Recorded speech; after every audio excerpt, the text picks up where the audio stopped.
রংপুরের পীরগাছায় বৈদ্যুতিক short circuit থেকে ভয়াবহ অগ্নিকাণ্ডে এক কৃষকের বসতবাড়ি সম্পূর্ণ পুড়ে গেছে।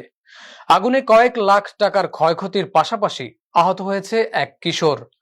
ঘটনাটি ঘটেছে উপজেলার অনন্তরাম উচাপাড়া এলাকায়। শাহ জাহিদ হোসেনের প্রতিবেদনে বিস্তারিত। উপজেলার অনন্তরাম উচাপাড়া এলাকায় সবুজ মিয়ার বাড়িতে আজ বিকেলে এ দুর্ঘটনা ঘটে। মুহূর্তের মধ্যেই আগুন ছড়িয়ে পড়ে পুরো ঘরে। স্থানীয়দের প্রচেষ্টায় আগুন নিয়ন্ত্রণে এলেও রক্ষা করা যায়নি কিছুই। আগুনে প্রায় ২ লাখ টাকার আসবাবপত্রসহ গবাদি পশু বিক্রির সঞ্চিত ৬০,০০০ নগদ টাকা পুড়ে ছাই হয়ে গেছে বলে দাবি পরিবারের। অগ্নিকাণ্ডের সময় সবুজ মিয়ার ১৪ বছর বয়সী ছেলে আমানুল ইসলাম আহত হলে তাকে দ্রুত উদ্ধার করে পীরগাছা উপজেলা স্বাস্থ্য কমপ্লেক্সে ভর্তি করা হয়।